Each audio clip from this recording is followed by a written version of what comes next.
Hello दोस्तों, स्वागत है आपका अपने YouTube चैनल सोनीज ट्यूटोरियल क्लासेस पर। मैं उदय शंकर सोनी और आप देखने जा रहे हैं 5 मार्च का द हिंदू एडिटोरियल का वोकेबलरी, जिसमें हम लोग नए इंग्लिश वर्ड सीखेंगे, उनके हिंदी मीनिंग्स और सिनोनिम्स के साथ। ये सारे कोर्सेज हमारे क्लास में अवेलेबल हैं। क्लास में आके भी आप पढ़ सकते हैं, ऑनलाइन भी अवेलेबल है। यह हमारा सोशल मीडिया कॉन्टैक्ट। तो चलिए वीडियो की शुरुआत करते हैं, क्लास की शुरुआत करते हैं बिना समय गवाए हुए। आपसे रिक्वेस्ट है कि आप पूरा वीडियो शुरू से अंत तक देखिएगा। क्लास को एक सेकंड भी स्किप मत कीजिएगा, क्योंकि हर एक वर्ड जो हम सिखाने जा रहे हैं बहुत यूजफुल है आपके एग्जाम्स के लिए भी और डेली लाइफ में इंग्लिश के यूज के लिए भी। सबसे पहला वर्ड हमारा है रीलुक। रीलुक एक नाउन है। रीलुक का मतलब होता है पुनर्विचार। ठीक है, किसी मुद्दे के बारे में फिर से गहराई से सोचना रीलुक करना कहलाता है। तो रिकंसिडरेशन, रीथिंक या री एग्जामिनेशन इसका साइनोनिम्स होगा। रेगुलेटरी, रेगुलेटरी बॉडी जो होता है ना, वो रूल्स रेगुलेशंस बना करके काम करने के तरीकों को निर्धारित करता है। तो रेगुलेटरी बॉडी में रेगुलेटरी एडजेक्टिव हो गया। तो चूंकि रेगुलेटरी जो है रेगुलेट कर रहा है, इसलिए उसको सुपरवाइजरी भी कह सकते हैं, मैनेजेरियल भी कह सकते हैं, कंट्रोलिंग भी कह सकते हैं और एडवाइजरी भी कह सकते हैं। एक तरह से यह एक नियंत्रक हिंदी में इसको कहा जाएगा। हिंदी में क्या कहा जाएगा? नियंत्रक। नेक्स्ट है नॉर्म्स। नॉर्म्स का मतलब होता है नियम। वैसे नियम जो कहीं पर लिखित रूप से तो नहीं है, लेकिन सब लोग परंपरागत रूप से इसका पालन करते आ रहे हैं। तो चूंकि सब इसका पालन करते आ रहे हैं, इसलिए इसको स्टैंडर्ड माना जाएगा। परंपरागत रूप से पालन करते जा रहे हैं, इसलिए इसको कन्वेंशन भी कह सकते हैं और गाइडलाइंस और क्राइटेरियन भी कहा जा सकता है। नेक्स्ट वर्ड है क्वालिफाइड। यदि क्वालिफाइड चीजों की बात करें तो वो चीजें लिमिटेड होगी, उनमें कुछ कंडीशंस लागू होंगे, रेस्ट्रिक्टेड होंगी। ये एडजेक्टिव है। इसको कह सकते हैं योग्य या अर्हता प्राप्त। एकदम शुद्ध हिंदी हमने बता दिया आपको। आप इसको एलिजिबल भी कह सकते हैं या फिर कंपैटिबल भी कह सकते हैं सिनोनिम्स के रूप में इसके। नेक्स्ट वर्ड है पर्सपेक्टिव। पर्सपेक्टिव का मतलब होता है दृष्टिकोण। दृष्टिकोण का मतलब नजरिया, व्यू पॉइंट, अप्रोच, आउटलुक, ये सब इसके सिनोनिम्स होंगे। उसके बाद है बिड। नीलामी में बोले गए बोली को बिड कहते हैं। वो एक तरह का कीमत होता है। तो आप कीमत दे रहे हैं, तो आप ऑफर कर रहे हैं कि इतना में हम ले लेंगे। ठीक है, आप प्रपोजल दे रहे हैं।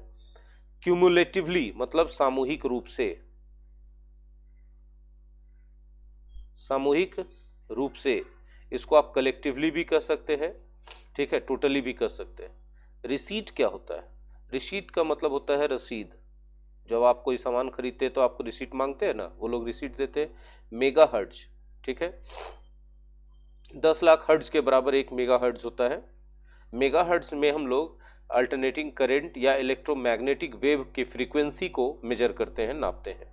अगर कोई चीज ऑन ऑफर है तो अवेलेबल है, उपलब्ध है आपके लिए। आगे बढ़ते हैं। नेक्स्ट वर्ड है साउथ।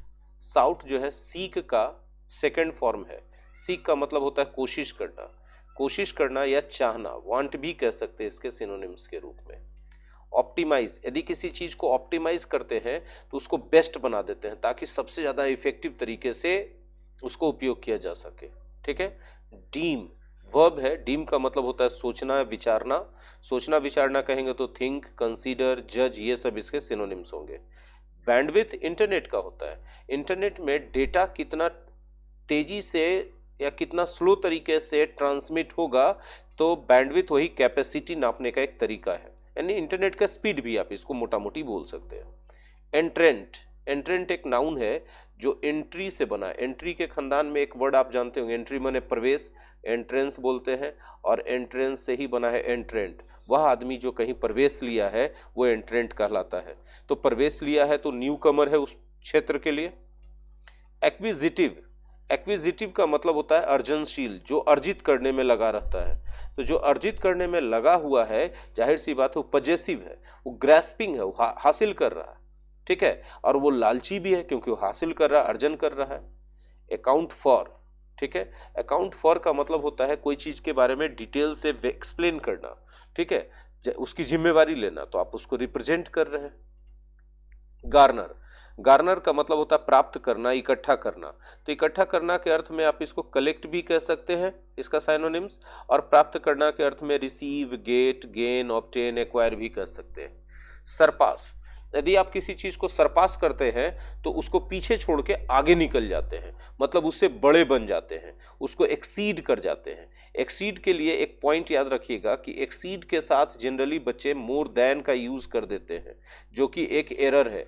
एक्सीड के साथ मोर देन का उपयोग करना एक एरर है। टेकिंग्स, किसी भी बिजनेस से जो आपको रिटर्निंग मिलता है वो आपका टेकिंग्स होता है। तो बिजनेस से मिलने वाला रिटर्निंग आपका प्रॉफिट हो सकता है, आपका इनकम हो सकता है, आपका रेवेन्यू हो सकता है, आपकी कमाई हो सकती है। ये सब सिनोनिम्स हैं टेकिंग्स के। नेक्स्ट वर्ड है रिजर्व प्राइस। रिजर्व प्राइस, देखिए हर विक्रेता ना अपने सामान का एक दिमाग में रख के चलता है कि इतना से कम में हमको नहीं बेचना है, मिनिमम इतना में आके बेच देना है। और हर खरीदार अपना खरीदने समय या खरीदने का जिस समय प्लानिंग करता है वो अपना एक बजट के हिसाब से लेके चलता है कि हमको इस सामान के लिए मैक्सिमम इतने रुपए खर्च करना है।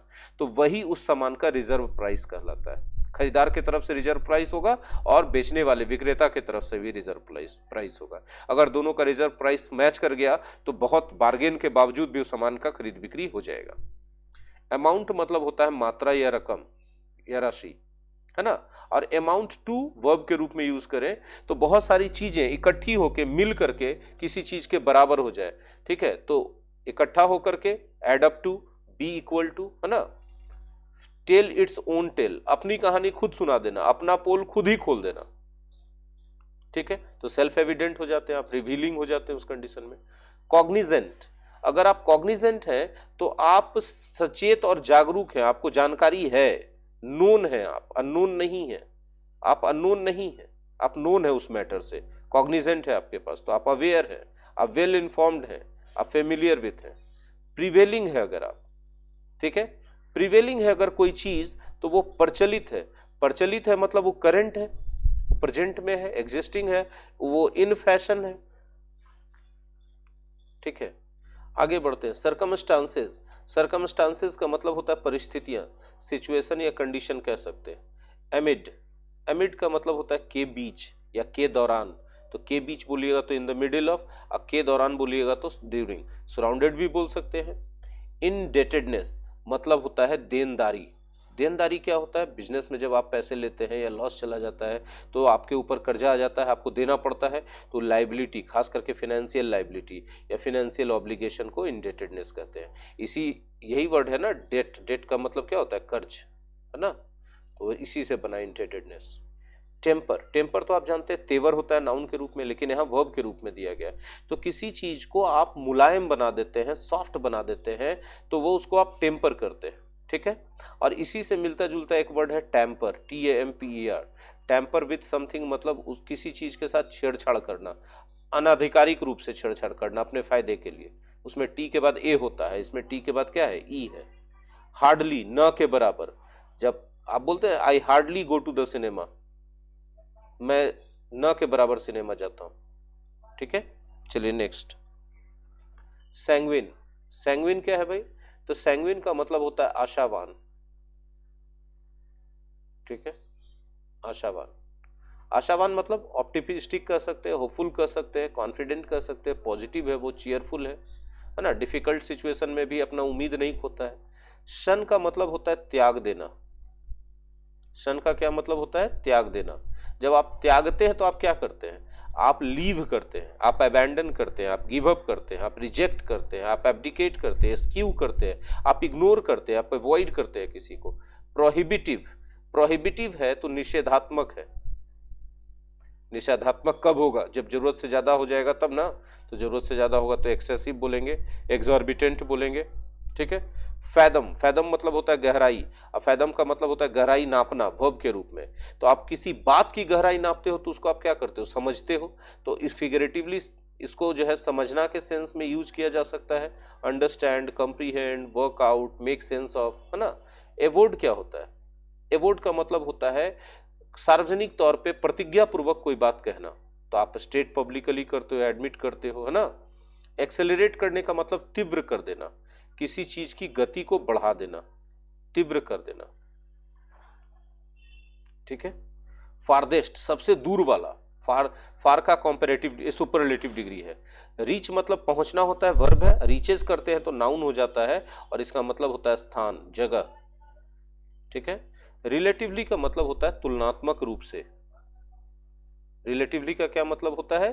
तुलनात्मक रूप से, तो इसको आप कंपैरेटिवली भी बोल सकते हो। फॉर इंस्टेंस मतलब उदाहरण स्वरूप। ठीक है। नेक्स्ट फिर आइडियल, आइडियल कहा जाता है आदर्श को, एकदम बिल्कुल जैसा होना चाहिए वैसा ही। पेनिट्रेशन, पेनिट्रेट से बना, पेनिट्रेट का मतलब होता है छेद देना, तो यहां पर भेदन कह सकते हैं। ठीक है। पेनिट्रेशन कर रहे हैं तो एंट्री कर रहे हैं, उसमें इनफ्लो कर रहे हैं, है ना। परपेचुअल यदि कोई चीज है तो निरंतर है, सतत है, लगातार है, नॉन स्टॉप है ना। तो परपेचुअल है तो कांस्टेंट है, परमानेंट है, परसिस्टेंट है, कंटिन्यूअस है, और आप सीधे सीधे नॉन स्टॉप भी तो बोल सकते हैं। बगबेयर, बगबेयर का मतलब कोई भी ऐसा चीज जो आपको चिड़चिड़ा दे, तो आप इरिटेशन बोल सकते हैं, टॉर्मेंट बोल सकते हैं, एनवायंस बोल सकते हैं आप। ठीक है। एलाइक मतलब होता है के समान, जैसे my father and I look iliac, मेरे पिताजी और मैं एक समान दिखता हूं, है ना। के समान बोलने से ज्यादा अच्छा बोलिए एक समान। ठीक है। Take a long look at something या take a hard look at something, मतलब अगर आप किसी चीज के लिए टेक ए लॉन्ग लुक कर रहे हैं, टेक ए हार्ड लुक कर रहे हैं, तो आप उसके बारे में बहुत गहराई से, बहुत सावधानी से हर एक पॉइंट पर सोच रहे हैं, खास करके वो चीज जब आपके लिए समस्या बनी हुई है, एक मुद्दा बना हुआ है तब। फ्रेमवर्क का क्या मतलब होता है? ढांचा। बोले ढांचा क्या होता है? कोई भी काम करने से पहले उसका जो रूपरेखा तैयार करते हैं ना, उसी को फ्रेमवर्क कहते हैं। प्रीकैरिटी, प्रीकैरिटी का मतलब होता है खतरा, इसी से बना ना प्रिकैरियस। प्रिकैरियस मतलब क्या होता है? खतरनाक, नॉट सेफ, इन डेंजर, होता है कि नहीं होता? डेंजरस बोलते हैं इसको, प्रिकैरियस को क्या बोलते हैं? डेंजरस। ग्रॉसली, ग्रॉसली का मतलब होता है बहुत बहुत बेहद ज्यादा तरीके से, एडवर्ब के रूप में, मोटा ना। टिप, टिप नाउन के रूप में होता है ऊपरी नुकीला पॉइंट, और टिप वर्ब के रूप में रहे तो कोई चीज के ऊपर झुकना, उसके ऊपर लदना, उसके ऊपर मुड़ जाना, बेंड करना, टिल्ट करना। ठीक है। और नेक्स्ट वर्ड है फ्रैक्शस, फ्रैक्शस का मतलब होता है झगड़ालू। जो फ्रैक्शस होता है ना, वो हर बात में विवाद पैदा करता है। ठीक है। वो आर्गुमेंटेटिव होता है, क्वेरलसम होता है, कंटेंसस होता है, कंट्रोवर्शियल होता है, उसको कंट्रोल करना डिफिकल्ट होता है, वो बात नहीं मानेगा, वो किसी बात से सहमत ही नहीं होगा, डिसएग्रीएबल होता है। ड्यूओपोली, जैसे मोनोपोली तो आप जानते हैं ना, मोनोपोली में एकाधिकार होता है किसी का बिजनेस पर। जैसे यदि आपके देश में एक ही कंपनी रहे मोबाइल की नेटवर्क की, तो उसका मोनोपोली हो जाएगा, है ना। लेकिन उसी तरह से यदि सिर्फ दो ही कंपनी रहे तो उन दोनों का ड्यूओपोली हो जाएगा। अगला है have one's work a task cut out, मतलब कोई कठिन काम में पड़ जाना, फंस जाना, कठिन या दुष्कर काम में फंस जाना।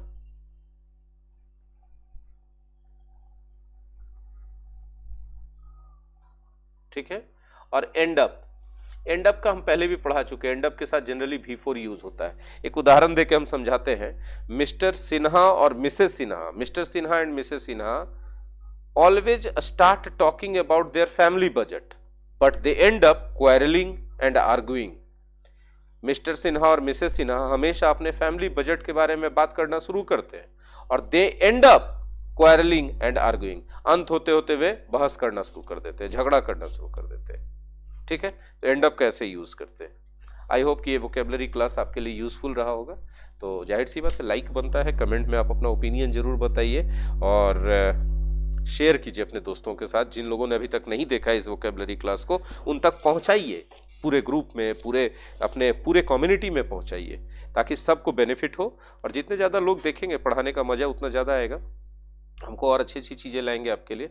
और अगर आप सोनीज ट्यूटोरियल क्लासेस की यूट्यूब चैनल पर पहली बार आए, पूरे चैनल को विजिट कीजिए। अगर पहली बार आए हैं तो पूरे चैनल को विजिट कीजिए, देखिए आपके लिए इंग्लिश में बहुत अच्छी अच्छी चीज़ें यहाँ मिलेंगी, चाहे वो ग्रामर हो, चाहे वोकेबलरी हो, चाहे लैंग्वेज सेक्शन हो, रीडिंग हो, राइटिंग हो, स्पीकिंग हो, कुछ भी हो, सबके बारे में, वोकेबलरी हो, बहुत अच्छी अच्छी चीज़ें मिलेंगी जो आपके लिए बहुत यूज़फुल होंगी, एग्जाम्स के लिए भी और डेली लाइफ में इंग्लिश के यूज़ के लिए भी।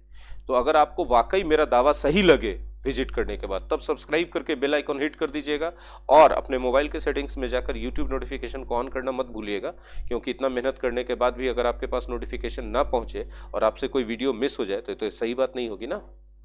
ठीक है, और ये सारे क्लासेस जो मैं यूट्यूब पे दे रहा हूँ मेरे ऐप माई एग्जाम स्टडी पर भी अवेलेबल है, आप ऐप डाउनलोड कर सकते हैं। Thank you very much. मैं वीडियो के डिस्क्रिप्शन में ऐप का लिंक दे दूंगा। Thank you very much.